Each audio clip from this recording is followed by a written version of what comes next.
What truly changes a life? I mean, is a single moment, a person you meet, or maybe, just maybe, a book? That's a big question. It's often a mix, isn't it? Something just clicks or maybe cracks things open. Exactly. And that's what we're exploring today. Welcome to the deep dive. We're unpacking the sources you bring us, and today it's Elif Shafak's The 40 Rules of Love. And this is more than just a novel, really. It's like this complex tapestry weaving together two different stories centuries apart. Right, both exploring love, spiritual awakening, that transformative power. Our mission here is to, pull out the insights from these intertwined journeys. We'll meet characters whose lives get completely turned upside down. They really challenge how we think about being alive, connected. We're asking, how can ancient Sufi wisdom actually speak to us now in our, let's face it, often chaotic modern lives? hmm We've got Ella Rubinstein living in our time, and then we jump back to the 13th century to the poet Rumi and his, well, mysterious companion Shams of Tabriz. It's quite a connection. So get ready for a deep dive linking these worlds. Let's start with Ella. We're calling this part The Tranquil Pond Disrupted, Ella's Modern-Day Awakening. Okay, so we meet Ella. It's 2008, Northampton, Massachusetts. And on the surface, her life looks pretty ideal. Like she has it all sorted. Totally. Nice Victorian house, life insurance, college fund setup, a stable marriage to David, kids, the whole picture. She loves her routines, finds comfort in cooking, managing the house. Very predictable. But there's something missing, right? Underneath all that perfection. Definitely. There's this list she makes, 10 things to do before turning 40, and one item just jumps out, open your heart to love, with 3 exclamation points. Wow. That says a lot for someone who seems to have everything. It really does. She feels kind of dull, replaceable. She even admits there's a void in her marriage. She told her husband David she was in love with him, past tense. Ouch. So the ground is already a bit shaky, and then comes the catalyst. Yeah. Exactly. She takes this new job reading manuscripts for a literary agency, and she gets assigned one called Sweet Blasphemy. The author is unknown, Aziz Zahara. And she doesn't immediately connect with it. Not at all. The subject matter, the whole 13th century Sufi thing, it feels completely alien to her orderly life. But this book, it starts making ripples, doesn't it? Especially when she starts emailing the author, Aziz. Oh yeah, that's where things really start to shift. She finds herself opening up to him, telling him about her worries, her daughter Jeanette wanting to marry young, her own issues with David. She feels a connection. A real connection. Aziz seems to understand her, shares these sort of unconventional views on love. It moves beyond just talking about the manuscript pretty quickly. It's amazing how that can happen, even just through emails. It is. And the novel says this correspondence makes her feel like she's breaking away from her staid and tranquil life. It describes her changing from like dull grays and browns to having this secret color, a bright, tantalizing red. A secret color. I like that. And she's surprised that keeping secrets from her husband doesn't really bother her. It's like her whole internal landscape is rearranging itself. It makes you think, doesn't it? How many of us have that secret color hidden away, just waiting for something or someone to bring it out? So while Ella's world is quietly, or maybe not so quietly, shifting, we need to jump back centuries for a much more dramatic transformation. Okay, let's do it. To the 13th century whirlwind, Shams and Rumi's encounter. Right, so here we are in Konya, Turkey. We meet Jalal ad-Din Rumi. He's a scholar, known as Maulana, our master. Highly respected preacher, jurist, teacher, thousands of followers. He seems like the epitome of wisdom and success in his world. Absolutely. But just like Ella, beneath that surface, he feels this inward dissatisfaction, an emptiness. His old teacher even said Rumi needed someone, a companion, to open the door to his soul so love could flow. It's a fascinating parallel, isn't it? Across all that time, two people seemingly at the top of their game, yet feeling this deep lack. It really is. And into this scene walks Shams of Tabriz, a wandering dervish. Can you maybe quickly explain dervish for anyone unfamiliar? Sure, think of a spiritual seeker, often part of a Sufi order, who lives a very simple, often nomadic life, focused entirely on the spiritual path, not worldly things. And Shams is the definition of unconventional. Okay, so he arrives and he's different. Very different. Outspoken, doesn't care about what society thinks, hangs out with outcasts. He apparently had visions since he was a child. Made a deal with God, he said, not to dream, only to have visions. A really intense figure. Wow. And he has a specific purpose in mind. He believes he does.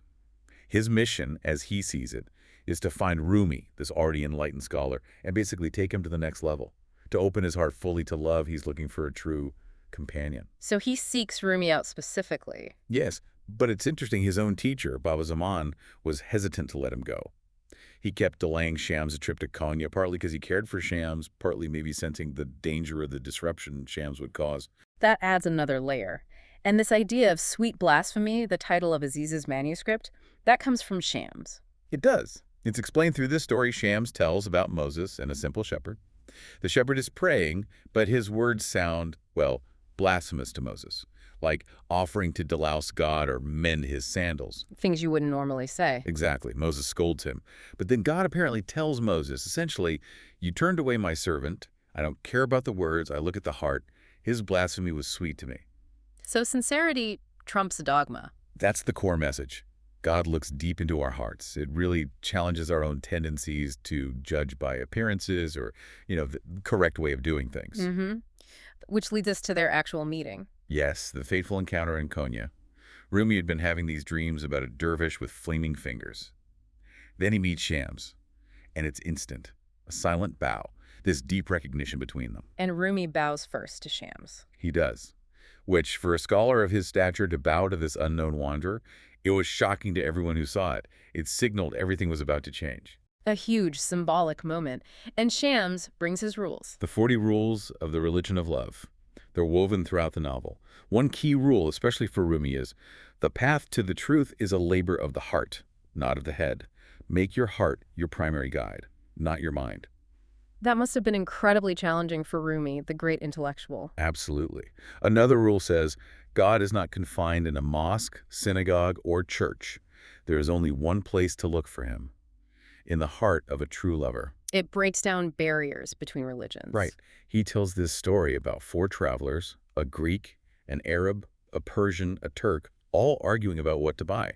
Turns out they all want grapes, just using different words: staphylia, inab, uzum, anger. They're fighting over names but want the same thing. A great analogy for different faiths seeking the same essence. Exactly. It's about finding that common ground, the shared essence beneath the labels. But obviously this radical friendship, these teachings, they didn't go over well with everyone. Not at all. Which brings us to love's trials and deep transformations. There was major uproar in Konya. Especially within Rumi's own family, right? Oh, yes. His son, Aladdin, and his wife, Kara, they really struggled. Rumi and Shams basically locked themselves away in the library for 40 days, neglecting everything else. 40 days. That's intense. It is. And Aladdin becomes deeply suspicious, even hostile. He accuses Shams of putting a spell on his father, even tries to link him to the assassins, this notorious secretive group. It becomes a real family crisis. So much tension. And Shams didn't exactly try to blend in, did he? His actions were pretty provocative. Extremely. Take the incident with Desert Rose, a local prostitute. A mob is about to stone her for being in a mosque. Shams steps in. What'd he do? He confronts the crowd, challenges their hypocrisy.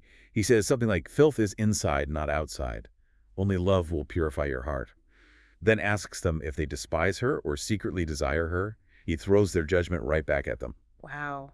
That takes courage and aligns with one of his rules. Yes, rule number 12. Yes. If you want to change the way others treat you, you should first change the way you treat yourself. He forces them to look inward. Powerful stuff. It really makes you think about our own societal judgments, the stones we might throw, even metaphorically. And he pushes Rumi too, personally. He sends Rumi, this revered scholar, into a tavern to buy wine. Which would have been scandalous. Totally scandalous. Yeah. But the point was to teach Rumi that it is our hearts that make the difference, not our outer appearances. To break free from worrying about reputation. And didn't he do something with Rumi's books? He did. He famously threw Rumi's precious books into a fountain. Yo. Yes, symbolizing that Rumi needed to move beyond just intellectual knowledge, beyond the head, and connect with the chanting heart. He urged Rumi to spend time with ordinary people, even the marginalized drunks, beggars, prostitutes. Yeah. It's like a complete dismantling of Rumi's old identity. What a shock that must have been. A total shock. It's about breaking down those walls we build around ourselves, our intellect, our social standing. And it's out of this period that the Sima comes about, the whirling dervishes. Exactly. They introduced the Sima. And it's crucial to understand this isn't just performance art. It's described as a deep, spiritual dance performed for love and love alone. A connection to the divine. Precisely. It symbolizes the connection between the seeker, the lover, and God, the beloved. The idea is that the dervishes receive divine love as they whirl and then distribute it out to all people. That's beautiful. And Shams makes a point of refusing money offered by the ruler, Kai Khusra, saying, "We don't dance for money," reinforcing its sacred nature. But this path of intense love, it also has its casualties. We see that with Kimia. Ah, yes, Kimia, Rumi's adopted daughter. She falls deeply in love with Shams and eventually marries him. But it's not a conventional marriage. Not at all. She desperately wants his affection, his attention as a husband. She even gets advice from Desert Rose on how to, well, seduce him. And Shams. He rejects her advances quite harshly, telling her she's just trying to pamper her bruised ego. His focus remains relentlessly spiritual, almost detached from her needs in that way. That's incredibly painful for her. It is.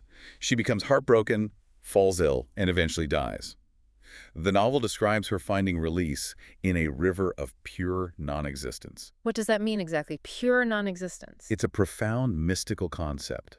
Not literal oblivion, but transcending the ego, all the limitations and definitions of the self, dissolving into a state of unity with the divine. It's like the deepest, most silent understanding, beyond words, like the heart of the Quran's meaning, the ultimate letting go. Okay, I see. A release from suffering into something boundless. Such a tragic story within the larger one. It really is. And this brings us forward again to wrap up Ella's story and see how these legacies connect. We're at the void in transformation. Aziz, Ella, and the enduring legacy. Right, so Ella finally meets Aziz in person in Boston. And he tells her more about his past. He had this wild bohemian life, but was devastated by the death of his lover, Margot. That led him down a dark path. Drugs, recklessness. How did he find Sufism? Interestingly, through a photography project. He initially wanted to sneak into forbidden holy cities, sort of for the thrill and the challenge, maybe for materialistic reasons too. But the journey itself transformed him. And now he shares some difficult news with Ella. Yes. He reveals he's terminally ill, skin cancer. He doesn't expect to live much longer, maybe not past 55.